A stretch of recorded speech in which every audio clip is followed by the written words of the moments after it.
Audio 7 राष्ट्रीय प्रगति के कुछ अनिवार्य मापदंड। लेखक वेदमूर्ति तपोनिष्ठ पंडित श्री राम शर्मा आचार्य। कुटीर उद्योगों का विकास हो, अर्थतंत्र सशक्त बने। किसी भी राष्ट्र का सर्वांगीण विकास उसकी सशक्त अर्थव्यवस्था पर निर्भर करता है। दूरदर्शिता पूर्ण नीति से राजनेता व अर्थशास्त्री इस प्रकार पूंजी निवेश का निर्धारण करते हैं कि बेकारी और मुद्रास्फीति पनपने न पाए तथा उपलब्ध संसाधनों का पूर्ण रूपेण सदुपयोग संभव हो सके। जापान, जर्मनी तथा पश्चिमी यूरोप के अन्यान्य राष्ट्र 1930 से 1945 तक एक आपातकालीन अर्थ संकट से गुजरे, परंतु द्वितीय विश्व युद्ध की समाप्ति के बाद उन्होंने इस प्रकार अपनी नीति का सुनियोजन किया कि वे 20 वर्षों के अनवरत श्रम के बलबूते अपना सुदृढ़ आधार विनिर्मित कर सके। भारत की परिस्थितियां कुछ अलग प्रकार की हैं। हमारा देश अविकसित विकासशील शब्दों की संधि रेखा पर रखा जा सकता है। एक विचित्र प्रकार का विरोधाभास हमारे यहाँ देखने में आता है। जहाँ शहरी क्षेत्र का परिसर व जनसंख्या गत 34 वर्षों में बढ़ी है, वहाँ ग्रामीण क्षेत्र में विशाल पैमाने पर जनसंख्या, बेरोजगारी, दरिद्रता व आय संबंधी विषमता में वृद्धि हुई है। इसे विडंबना ही कहेंगे कि शहरी क्षेत्र के आंकड़े व उनकी समस्याओं के समाधान तो सतत प्रस्तुत किए जाते रहे, पर ग्रामीण क्षेत्र, जहां लगभग 77.35% जनसंख्या निवास करती है, उपेक्षित ही पड़ा रहा। अर्थशास्त्री व सांख्यिकी वेत्ता हर तथ्य को पाश्चात्य आईने से देखने के आदी होने के कारण कभी राष्ट्र की समग्र अर्थव्यवस्था पर गंभीरता पूर्वक विवेचन नहीं कर पाए, न ही दरिद्रता का समाधान ही ढूंढे पाने में सफल हो सके। नवीनतम आंकड़ों के अनुसार भारत की जनसंख्या ग्रामीण परिसर में 48 करोड़ 12 लाख, कस्बों व छोटे शहरों में 11 करोड़ 80 लाख तथा शहरी क्षेत्र में 8 करोड़ 46 लाख है। इस ग्रामीण जनता में से 7 करोड़ किसान परिवार और 50 लाख काश्तकार बेरोजगारी की चपेट में हैं। 73% ग्रामीणों की आर्थिक आय मात्र 43 रुपये प्रतिमाह है। अत्यधिक मात्रा में श्रम उपलब्ध होते हुए भी इस शक्ति का, उनके कला कौशल का कोई उपयोग नहीं हो पाता। स्वयं किसान, जिनकी जीविका का मुख्य साधन खेती ही है, देश के अधिकांश क्षेत्रों में साल के 6 माह बेकार रहते हैं। दूसरी ओर प्रतिवर्ष नौकरी खोजने वाले शिक्षित वर्ग में सतत वृद्धि होती चली जा रही है। शहरी क्षेत्र में बढ़ती शिक्षित बेरोजगारों की इस भीड़ में अशिक्षित बेकार ग्रामीणों की संख्या भी जुड़ती चली जाती है, जो काम न मिलने पर भूखों मरने की नौबत आने के कारण पलायन कर शहरों की गंदी बस्तियों में पहुंच जाते हैं। ऐसा नहीं कि सरकार ने इस विषय में कुछ नहीं किया तो, पर वे प्रयास समुद्र में बूंद मात्र बनकर रह गए। छठी पंचवर्षीय योजना के तहत 126 करोड़ रुपए की राशि की व्यवस्था इनकी बेरोजगारी के समाधान हेतु की गई, परंतु मात्र 30 से 50 लाख तक ग्रामीण बेरोजगारों के लिए अस्थायी रोजगार की व्यवस्था ही हो पाई। इन सब व्यवस्थाओं तथा सभी का ध्यान ग्रामीण अर्थव्यवस्था के सुनियोजन पर केंद्रित होने के बावजूद अभी 70% ग्रामीण ऐसे हैं जो गरीबी की रेखा के नीचे जीवन बसर करते हैं। उन्हें धनी खेतीहरों के मजूर के रूप में अथक श्रम व बदले में थोड़ी सी पूंजी से निर्वाह करना होता है। ग्रामीण क्षेत्र में कार्य कौशल का अभाव नहीं है, अभाव है तो दिशा का। देश में खेती की महत्ता व बेरोजगारी की संभावनाओं को दृष्टिगत रखकर ही गांधी जी ने गौ विकास और कुटीर उद्योगों के द्वारा आर्थिक विकास पर बल दिया था। कुटीर उद्योग से सामान्यतया तात्पर्य उन उद्योगों से होता है जो व्यक्तिगत आधार पर घरों में परिवार के सदस्यों की सहायता से चलाए जाते हैं। इसमें न अधिक पूंजी की आवश्यकता है, न साजो सामान की। जरूरत पड़ती है तो मात्र कच्चे माल तथा कुशलता की। इन दोनों की ग्रामीण क्षेत्र में कोई कमी नहीं।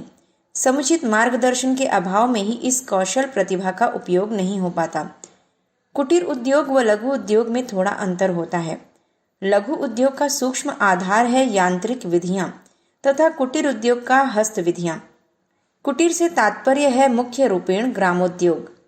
इन उद्योगों में दैनंदिन जरूरत की पूर्ति की वस्तुएं गांवों में ही उत्पादित की जाती हैं। इनका एक ही लक्ष्य होता है, गांवों को आत्मनिर्भर बनाना, नगरों की ओर ग्रामवासियों का पलायन रोकना। लघु कुटीर उद्योगों के रूप में विकेंद्रित अर्थव्यवस्था के अतिरिक्त अब भारत जैसे ग्राम प्रधान राष्ट्र के लिए कोई विकल्प बचा नहीं है। सरकारी आंकड़े बताते हैं कि बड़े उद्योगों की अपेक्षा छोटे उद्योगों में रोजगार अधिक उपलब्ध होते हैं। प्रति व्यक्ति आय वृद्धि, सृजन सामर्थ्य के विकास व समग्र सुख शांति के लिए कुटीर उद्योग ही एकमात्र मार्ग है। हाथकरघा, रंगाई, छपाई, दुग्ध उत्पादन, अगरबत्ती, मूर्ति तथा काष्ठ कला, शहद, गुड़ और खंडसारी, दिया सलाई, साबुन, मोमबत्ती, गलीचे, कालीन, कपड़ा उद्योग, होजियारी आदि ऐसे उद्योग हैं जिन्हें सहकारी स्तर पर अथवा पारिवारिक स्तर पर बड़ी सफलता से चलाया जा सकता है। राजस्थान एवं केरल सरकार ने अपने हस्तकला उद्योग से देश में ही नहीं विदेश में भी काफी नाम कमाया है। इन्हीं को यदि समुचित प्रोत्साहन दिया जा सके तो अर्थव्यवस्था को एक सशक्त सुदृढ़ आधार दिया जा सकता है। चीन, वियतनाम, तंजानिया आदि देशों ने गांधीवादी ढंग के आर्थिक सुनियोजन का पूरा लाभ उठाया है। उन्होंने अपनी सफलता से सारे संसार को दिखा दिया है कि कृषि प्रधान राष्ट्रों के लिए, विशेषकर विकासशील देशों की प्रारंभिक शैशवावस्था में गांधीवादी प्रयोग कितने सफल हैं। प्रख्यात पाश्चात्य अर्थशास्त्री professor Gunnar Myrdal, E.F. Schumacher, professor Galbraith, Chester Bowles एवं प्रोफेसर हक्सले ने ग्राम विकास हेतु तथा लोकतंत्र प्रधान राष्ट्र व्यवस्था में विकेंद्रीकरण हेतु कुटीर उद्योगों के महत्व को स्वीकारा है। श्रम की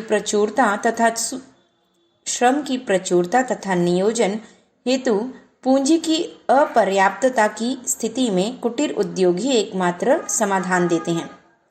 इन्हीं से बेरोजगारी मिटाने व असंख्यों ग्रामीणों की औसत आय बढ़ाने का शाश्वत आधार बनता है। गांधी जी यंत्र के नहीं, यंत्रवाद के घोर विरोधी थे। वे कहते थे, मैं यंत्र का यंत्र के रूप में विरोधी नहीं हूँ, यह जानते हुए कि मनुष्य शरीर भी एक जटिल किंतु कोमल यंत्र के सिवा कुछ नहीं है। ऐसा विरोध मैं कैसे कर सकता हूँ। गांधी उद्योग, ग्रामोद्योग को बढ़ावा देकर मैं उस उन्माद को मिटाना चाहता हूँ जो यंत्रों के प्रति उत्पन्न हो गया है। श्रम बचाने की खातिर यंत्रों को जो प्रोत्साहन दिया जाता है, उससे आगे चलकर लाखों मनुष्य बेकार होंगे और भूखों मरने के लिए असहाय छोड़ दिए जाएंगे। उनकी भविष्यवाणी कितनी सही सिद्ध हुई, यह हम आज प्रत्यक्ष देख रहे हैं। वस्तुतः बड़े बड़े उद्योग हमारा शोषण तो करते ही हैं, हमें पराधीन भी बना डालते हैं। जब तक यह किसी वस्तु के लिए दूसरों पर निर्भर रहेंगे, तब तक अपने को स्वतंत्र नहीं कह सकते। अपनी दैनिक आवश्यकता की वस्तुओं के लिए तो हमें आत्मनिर्भर बन ही जाना चाहिए। हस्त कौशल को प्रोत्साहन देने के लिए इससे अच्छा और कोई तरीका नहीं हो सकता कि कच्चे माल का स्थानीय स्तर पर ही उपयोग कर लिया जाए। व्यक्तिगत साहस के बाहर जो वस्तुएं हों, उन्हें तो यंत्रों से ही बनाया जाना है, पर उन्हें पूंजीपतियों द्वारा नहीं, सहकारी स्तर पर समाज द्वारा चलाया जाए। मानव कल्याण की दृष्टि से उनका उपयोग हो, न कि स्वार्थ की भावना से। जो भी वस्तु घरेलू स्तर पर उत्पादित की जा सके, उसे प्रोत्साहन भी दिया जाए व आर्थिक सहायता भी। इन सब के लिए सरकार का मुंह ताकते रहना व्यर्थ होगा।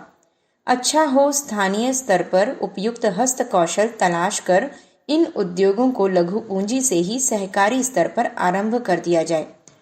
देश के समग्र स्तर को ऊंचा उठने के लिए ग्रामीणों का स्तर उठना बहुत अनिवार्य है।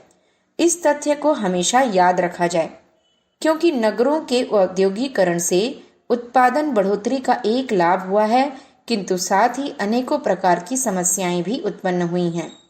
प्रदूषण से उत्पन्न विषाक्तता से शहरों में रहने वालों के स्वास्थ्य में भारी गिरावट आई है तथा अनेकों प्रकार के नए रोग उठ खड़े हुए हैं। समस्याओं में एक कड़ी और जुड़ गई है। देश की आबादी इन दिनों नगरों में केंद्रित होती जा रही है। इस सदी में विभिन्न शहरों में जनसंख्या में हुई वृद्धि आश्चर्यजनक है। प्राप्त आंकड़ों के अनुसार वर्ष 1920 में भारत के नगरों की आबादी की स्थिति इस प्रकार थी। नगरों में आबादी 2,50,00,000 जो कुल आबादी का 11% था। 1940 में कुल शहरी जनसंख्या लगभग 6 करोड़ थी। 1960 तक यह संख्या 8 करोड़ के निकट जा पहुंची।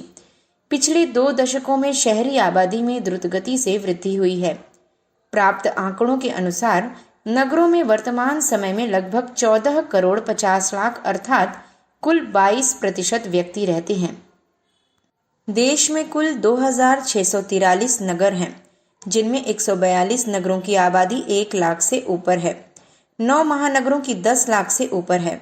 1971 में इन महानगरों की आबादी इस प्रकार थी: कलकत्ता 70,32,000, बम्बई 59,70,600, दिल्ली 36,47,200, मद्रास 31,70,000, हैदराबाद 17,97,000, अहमदाबाद 17,40,000, बैंगलोर 16,53,700, कानपुर 12,75,000, पुणे 11,53,000। कुल शहरी जनसंख्या की 1/4 अर्थात लगभग 3,25,00,000 व्यक्ति 9 महानगरों में निवास करते हैं। अनुमानतः 1980 के अंत तक वह संख्या 4 करोड़ तक जा पहुंची है, अर्थात कुल देश की आबादी का लगभग 16वां भाग मात्र 9 महानगरों में रहता है। 1 लाख से ऊपर 152 प्रथम श्रेणी के नगरों में लगभग 7,50,00,000 व्यक्ति रहते हैं। प्रतिवर्ष इन नगरों में एक बड़ी संख्या देहातों से रोजगार की खोज में अथवा नगरीय आकर्षणों से प्रेरित होकर वहीं बस जाने के निमित्त आए व्यक्तियों की जुड़ जाती है। अनुमानतः हर वर्ष 50 लाख मजदूर रोजगार के लिए गांवों से शहरों की ओर भागते हैं। शिक्षितों की संख्या इसके अतिरिक्त है। एक अनुमान के अनुसार उनकी संख्या भी 20 लाख के लगभग होगी, जिसमें हर स्तर के शिक्षित हैं। हाई स्कूल, इंटर, स्नातक, स्नातकोत्तर सभी तरह के शिक्षित सम्मिलित हैं। फलस्वरूप शहरों में देश की आबादी केंद्रित होती चली जा रही है। जनसंख्या का केंद्रीकरण देश के समक्ष एक भयंकर समस्या बनता जा रहा है। आवास, रोजगार, खाद्यान्न, ऊर्जा की कमी होने से लेकर सीमित स्थान में अधिक आबादी के केंद्रित हो जाने से गंदगी से उत्पन्न अनेकानेक संकटों का सामना करना पड़ रहा है। प्रकाश, वायु एवं जल जैसे प्राकृतिक साधन कम पड़ रहे हैं तथा जो उपलब्ध हैं उनमें भी विषाक्तता घुलती जा रही है। आबादी के नगरों के केंद्रीकरण से दूसरे देशों को भी अनेकों प्रकार की समस्याओं का सामना करना पड़ रहा है। प्राप्त आंकड़ों के अनुसार शंघाई, स्वीडन की आबादी 1,08,00,000 से ऊपर है। पिकिंग, चीन की 76 लाख, मैक्सिको की आबादी 90 लाख से भी ऊपर है। टोक्यो में 85,43,000 के लगभग व्यक्ति निवास करते हैं तथा न्यूयॉर्क में 74,82,000। साओ पोलो, ब्राजील की जनसंख्या 71,99,000 तथा लंदन की 70,28,000 के लगभग है। मॉस्को की 59,42,000 तथा सियोल, दक्षिण कोरिया की 68,69,000 आबादी है। इन नगरों में आवास, स्वच्छ वायु, प्रकाश तथा पानी की समस्या गंभीर बनती जा रही है। प्रदूषण ने अनेकों प्रकार के शारीरिक एवं मानसिक रोगों को जन्म दिया है। फलस्वरूप जनसंख्या को खाली क्षेत्रों में, ग्रामीण इलाकों में बखेरने की योजना पर गंभीरता से विचार किया जा रहा है। अपने यहाँ भी इस एक गंभीर बनती जा रही समस्या के समाधान के लिए विचार किया जा रहा है। नगरों की औसत जनसंख्या वृद्धि गांवों की तुलना में अत्यधिक है। इसके आरंभ में कुल 11% व्यक्ति नगरों में रहते थे, जबकि वर्तमान में यह 22% तक जा पहुंचा है, अर्थात कुल देश की जनसंख्या का 1/3 नगरों में केंद्रित है। जनसंख्या का नगरों में अधिकाधिक एकत्रित हो जाने से अनेकों तरह की समस्याएं उठ खड़ी हुई हैं। आवास, शुद्ध पानी, प्रकाश एवं वायु की समस्याएं तो सर्वविदित हैं। घनी आबादी से शारीरिक एवं मानसिक रोगों को बढ़ावा मिलने जैसे वैज्ञानिक तथा संघर्षों, मनमुटावों एवं अपराधों की अभिवृद्धि के मनोवैज्ञानिक तथ्य अब प्रकाशन में आ रहे हैं, जो प्रकारांतर से आबादी के नगरों में बढ़ते जाने के ही दुष्परिणाम हैं। आबादी के नगरों, महानगरों में बढ़ते जाने के अनेकों कारण हैं। एक तो सर्वाधिक औद्योगिक प्रतिष्ठान नगरों में अवस्थित हैं। अतएव रोजगार के लिए गांवों से पलायन करने वाले व्यक्तियों को सरल उपाय यही दिखाई देता है कि नगरों में जाकर ही आजीविका के उपाय ढूंढे जाएं। सर्वाधिक संख्या गांवों से शहरों की ओर दौड़ने वालों में से ऐसे ही व्यक्तियों की होती है। कुछ व्यक्ति ऐसे भी होते हैं जिनके समक्ष आजीविका की समस्या नहीं है और संपन्न है, किंतु शहरी आकर्षण एवं चमक दमक से आकर्षित होकर वहीं जाकर बस जाते हैं। प्रतिवर्ष ऐसे व्यक्तियों की संख्या भी नगरों में जुड़ जाती है जो अपनी संपन्नता के बलबूते स्वतंत्र व्यवसाय अर्थात उद्योग स्थापित कर लेते हैं तथा वहीं स्थायी रूप से निवास कर जाते हैं। जो पहले से स्थायी रूप में बसे हैं, उनके परिवारों में बच्चे के जन्मने से एक बड़ी संख्या स्वाभाविक रूप से अतिरिक्त जुड़ती जाती है। सीमित स्थानों में अत्यधिक व्यक्तियों के एकत्रित हो जाने से अनेकों प्रकार के संकट उठ खड़े हुए हैं। आवास के लिए बहुमंजिली इमारतों की संख्या बढ़ती जा रही है, जिनमें प्रकाश एवं वायु के समुचित प्रवेश न होने से वे स्वास्थ्य एवं आरोग्य की दृष्टि से हानिकारक सिद्ध हो रही हैं। महानगरों की स्थिति तो और भी भयावह है। विश्व के सर्वाधिक जनसंख्या वाले नगरों में बंबई का 10वां स्थान है, जो कुल 603 किलोमीटर में बसा हुआ है तथा कुल आबादी लगभग 60 लाख है। अनुमानतः बंबई में 5 लाख व्यक्तियों के पास मकान नाम की रहने वाली कोई चीज नहीं है, जो फुटपाथों पर किसी तरह रात्रि व्यतीत करते हैं। कलकत्ता एवं दिल्ली की भी लगभग यही स्थिति है, जहां की लाखों व्यक्ति फुटपाथ पर ही रात्रि गुजारते हैं। इनमें निम्न वर्गीय रोजगार प्राप्त भी हैं और बिना रोजगार प्राप्त तथा भिखमंगे स्तर के व्यक्ति भी। स्थिति और भी भयावह न हो जाए, इसके पूर्व ही कारगर और विवेकपूर्ण कदम उठाने होंगे।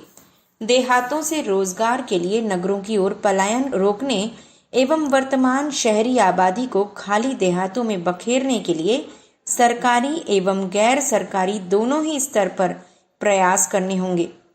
शहरी क्षेत्रों में स्थापित होने वाले नए औद्योगिक प्रतिष्ठानों पर कड़ाई से प्रतिबंध लगाना चाहिए। उन्हें देहाती क्षेत्रों में लगाए जाने के लिए प्रोत्साहित किया जाना चाहिए। जो संपन्न एवं समर्थ हैं, उन्हें भी अपनी पूंजी देहातों में औद्योगिक प्रतिष्ठानों की स्थापना में लगानी चाहिए। खाली ग्रामीण क्षेत्रों में शहरी जनसंख्या को बखेरना एवं उन्हें आजीविका के साधन उपलब्ध करा देने से प्रस्तुत इस कठिनाई का हल एक सीमा तक निकल सकता है, जिसके लिए अविलंब कदम सरकारी एवं गैर सरकारी दोनों ही स्तरों पर उठाया जाना आवश्यक है।